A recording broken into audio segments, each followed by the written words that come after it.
Hey everyone, so I just watched Avatar Fire and Ash, so here are my thoughts on it and my overall review of the movie. So with Avatar Fire and Ash, we follow Jake Sully's family after the events of Way of Water.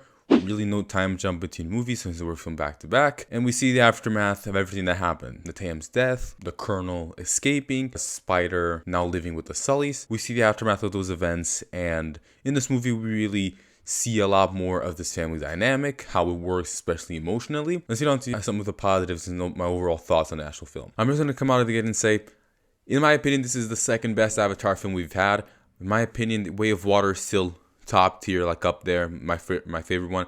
If I were to say it's not right now, it's Way of Water, Fire and Ash, and the first Avatar. Not saying any of them are bad, but I prefer Way of Water over the others. So let's get into some of the characters I think got a really good arcs and spotlights in this film, starting with Loak. Throughout Way of Water, Loak was being introduced and being pumped up to be the next main character after Jake Sully, and in this film we get a lot more of him. We already saw a lot of him in Way of Water, especially with him interacting with Payakan, that one whale, and in this film we see a lot more of that, where he actually starts kicking back and not taking the shit that people throw at him, which I really enjoyed. In the second film I was a bit indifferent on Loak. I feel like he had some cool moments but still had some stuff to work on, but in this film we saw a lot more of him, his mindset, and with that comes a couple of pretty powerful scenes, including Loak, which I really enjoyed. Really love everything we did with Loak in this one. Neytiri is another one. In the second film, she was ruthless, especially in that final act. She's always the one character that is only doing something badass,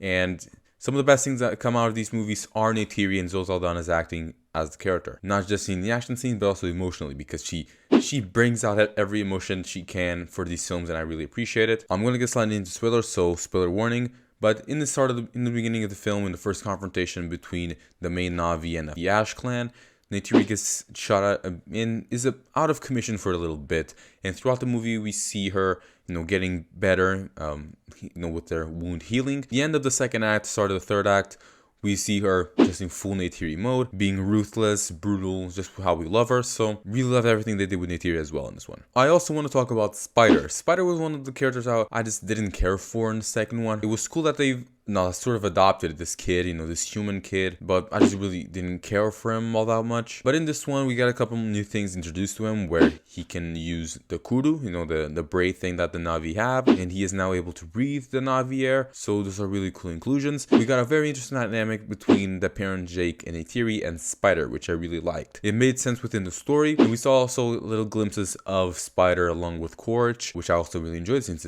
technically father and son. But I gotta say, his acting was not on point. And also one thing about Spider and Loak, in the fourth one, if they end up making it, can they just stop making every single sentence between Loak and Spider and then bro or cuz? Because I believe we heard it like 100 times. Simply just because of the suit. They were all saying, "Are you good, bro? What's up, cuz?" At one point, this really got annoying. But the biggest introduction we saw in this film was the inclusion of the Ash clan, which was led by Varang. Their introduction was really cool. A Na'vi clan that isn't as good or as merciful, I'd say, as the ones that we've seen in the first and the second film. These ones feel like they were disrespected basically by Awa, who didn't care for them when the volcanic eruption happened and basically made them the way they are. So they just created this whole clan. They are against Awa and everything of that matter. So one of my favorite things about these guys was how different they were from our Na'vi clans that we follow as the main characters. And Varang was actually a really cool character. I was expecting her to be like ruthless and stuff, and she really lived up to the hype. She's also sexy as fuck, so...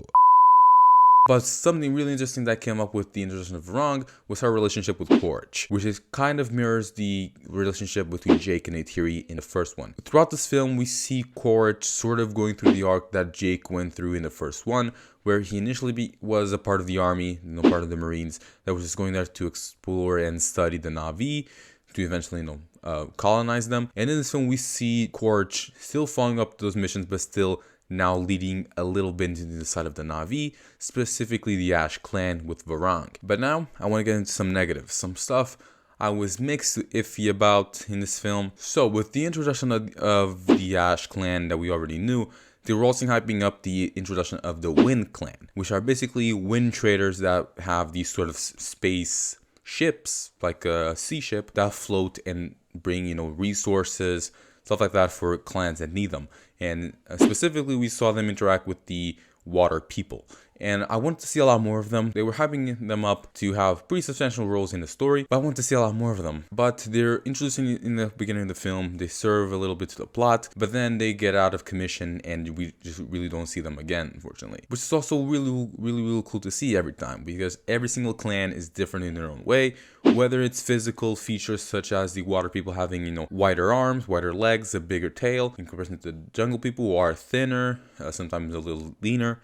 So it was really cool to see these ones in, specifically because they're basically like the jungle Na'vi, but with a darker skin tone, if I remember. And probably one thing you'll notice throughout this film, I noticed this pretty early when I first saw it, is that this movie retakes a lot of the things that worked in Way of Water and uses them in this same movie. There's one scene where Loak is underwater, he's gonna fight water monsters and he gets saved after being stuck in a sort of underwater plant or something. That thing happened in Way of Water where he was being attacked by that one whale where Polycon saved them, and in this one same thing happens basically, but not with a whale, with another type of monster. And just not this scene, but there are a lot of other scenes where they just reheat the nachos that worked in the second one, just bring them back to this one. But it does make sense because James Cameron referred that these ones 2 and 3 were filmed back to back, so he wanted to make Way of Water however long it would be, but unfortunately due to the long prime time of Way of Water, he had to split the 2 films and we eventually got Fire and Ash. So you really do notice those things just coming back into play and just the same thing happening as we saw in the second one. And probably my biggest praise of the film is the visuals. Every single time a new Avatar film comes out, everyone besides the plot, everyone wants to see the graphics, how it looks visually. It's insane. The first one revolutionized VFX basically, the second one did the same thing, and this one doing the exact same thing. So I can't wait to see how they improve that one with 4 and 5, hopefully, if they get made. Just like the other ones, just a visually beautiful movie. But alright, let's get into the actual rating of the film. So for Avatar Fire and Ash, I give a 9 out of 10. It was a really solid film. I don't think it's as good as Way of Water, but still really enjoyable, really good visuals, really cool interaction between the characters, which I really liked. So yeah, overall, a really great film, and James Cameron, you can never bet against him. So really can't wait to see where they go with this, if they get to make a 4th and 5th one. Hopefully they do, because I'm really enjoying this franchise so far. So thank you for watching this video. I hope you've enjoyed it. Don't forget to subscribe, leave a like, and comment below what you think of this. And what is your rating of Avatar Fire and Ash? I'm George. Peace out. Take care.